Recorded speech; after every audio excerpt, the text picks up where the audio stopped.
Sound effect আলাদা দেওয়ার চেষ্টা করছে। যাই হোক, তো প্রথমে দেখতে পাচ্ছেন please insert a valid SIM card.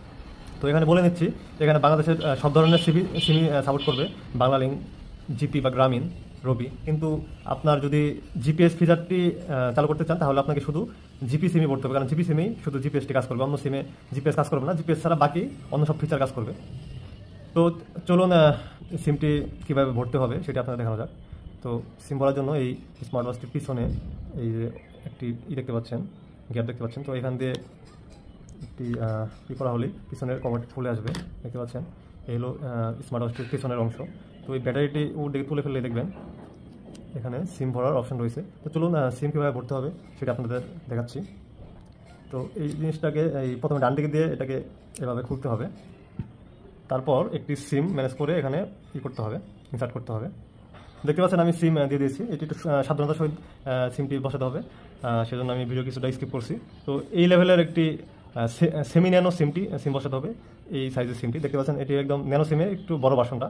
এভাবে বসাবেন, তারপর এই কভারটি সাবধানতার সহিত চাপ দিয়ে এই বাম দিকে করলে লেগে যাবে। তারপর এই ব্যাটারি লাগিয়ে দেবেন, আগের মতো যেভাবে ছিল বসিয়ে দেবেন। অ্যান্ড এই ব্যাক কভার লাগানোর জন্য জাস্ট এভাবে বসিয়ে চাপ দিলে একটা সাউন্ড হবে, সাউন্ড হলেই বুঝতে পারবেন লেগে গেছে। যাই হোক, তো দেখতে পাচ্ছেন স্মার্ট ওয়াচটি চালু হয়ে গেছে। তো সিম ছাড়াও এটি ব্যবহার করা যাবে। এখন সিম ভরা থাকলে সব ধরনের ফিচার দেখতে পারবেন। দেখেন এখানে ডায়াল অপশন আছে, ফোন বুক আছে, ক্যামেরা আছে, ফটো আছে, গ্যালারি আছে। যাই হোক, সব ফিচার কিন্তু এখন দেখতে পারবেন না, কারণ অ্যাপের সাথে কানেক্ট করতে হবে। কীভাবে কানেক্ট করতে হবে সেটি আপনাদের বলে দেওয়া হবে, সমস্যা নেই। ফ্ল্যাশ লাইট আছে, ফ্ল্যাশ লাইট যদি ফ্ল্যাশ লাইট জ্বালালে দেখতে পাচ্ছেন। এখন তো ওরকমভাবে বোঝা যাবে না, কিন্তু রাত্রে মোটামুটি ভালো চলার মতো আলো হয় আর কি, রাস্তাঘাটে বাচ্চারা দেখতে পারবে আর কি এরকম। হ্যাঁ, আরও অনেক অপশন দেখতে পাচ্ছেন। তো দেখতে পাচ্ছেন চার্জ এখানে কম আছে।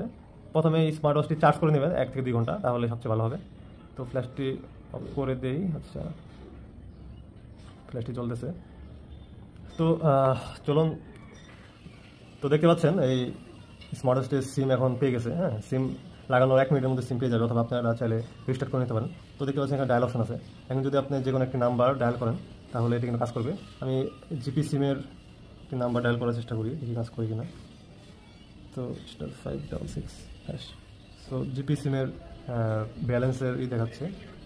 তো যাই হোক, এটি ফেল দেখালো কারণ এই সিমে হয়তো বা ম্যাচ চলে গেছে। যাই হোক, সো আপনারা ভালো একটি অ্যাক্টিভ সিম ব্যবহার করবেন, এবং অবশ্যই এই স্মার্ট ওয়াচটিতে যখন ব্যবহার করবেন সিমে মিনিমাম 20 টাকা রাখবেন, কারণ 20 টাকা থাকলে আর কি সব ধরনের ফিচার ইউজ করতে পারবেন। তো মেন ফিচারের মধ্যে ডায়াল দেখতে পেলেন, যে কোনো নাম্বারই করা হলে কল